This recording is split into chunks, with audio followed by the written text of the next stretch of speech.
Shalom Jemaat Solafide yang terkasih. Jumpa lagi dalam program We Are Solafide, edisi Renungan Rabu Malam. Saudara-saudaraku, seperti yang kita ketahui, Tuhan Yesus memulai misinya saat dia ada di dunia ini dengan berkhotbah di atas bukit.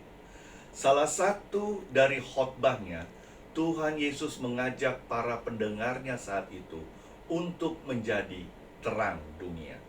Tentunya ajakan yang sama juga diberikan kepada kita pada saat ini. Mari kita buka Alkitab kita di dalam Matius pasal 5 ayat ke-14. Kamu adalah terang dunia. Kota yang terletak di atas gunung tidak mungkin tersembunyi. Saudara-saudaraku, bagaimana kita bisa menjadi terang dunia seperti yang diinginkan Tuhan Yesus? Malam hari ini kita akan lihat ada dua cara untuk menjadi terang dunia. Yang pertama, kita harus memiliki persekutuan yang erat dengan Tuhan Yesus sebagai sumber terang itu sendiri. Kita lihat ayat yang lain di dalam Yohanes pasal 8 ayat ke-12. Maka Yesus berkata pula kepada orang banyak, katanya, Akulah terang dunia. Barang siapa mengikut aku, ia tidak akan berjalan dalam kegelapan, melainkan ia akan mempunyai terang hidup. Bagaimana kita dapat bersekutu erat dengan Tuhan Yesus sebagai sumber terang itu? Ada tiga cara.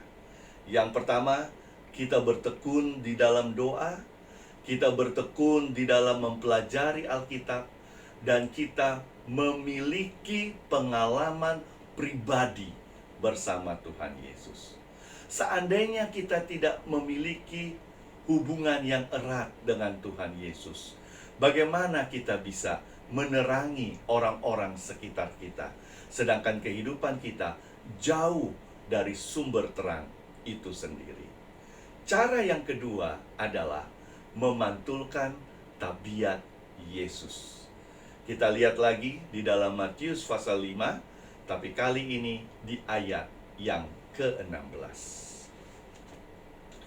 Demikianlah hendaknya terangmu bercahaya di hadapan orang, supaya mereka melihat perbuatanmu yang baik dan memuliakan Bapamu yang di surga.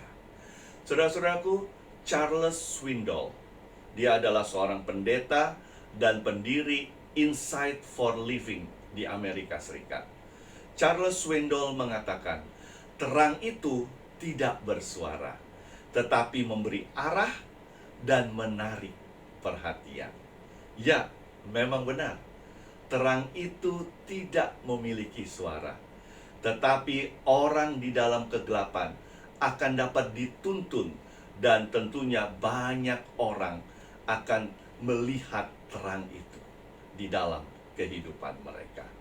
Saudara-saudaraku, sebagai saksi Kristus, kita menerangi orang lain, bukan saja dengan kata-kata kita.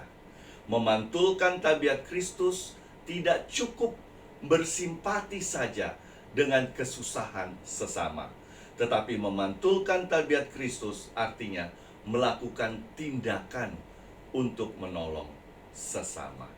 Kita harus memiliki persekutuan yang erat dengan Kristus. Kita harus memantulkan tabiat Kristus melalui kehidupan kita. Inilah bagian kita sebagai terang bagi orang-orang di sekitar kita. Mari kita buka ayat yang lain di dalam Yohanes pasal 12 ayat ke-36. Percayalah kepada terang itu, selama terang itu ada padamu, supaya kamu menjadi anak-anak terang. Ya, kita adalah anak-anak terang. Cahaya terang tersebut sudah masuk ke dalam kehidupan kita dan tinggal di dalam hati kita, menjadi bagian tabiat kita, dan itu harus kita teruskan kepada orang-orang sekitar kita, sehingga kita dapat dimampukan untuk menjadi terang dunia, Bukan hanya secara jasmani, tetapi yang terlebih penting, secara rohani. Saudara-saudaraku sekalian, tetap teguh beriman. Because we are sola fide. Tuhan Yesus memberkati.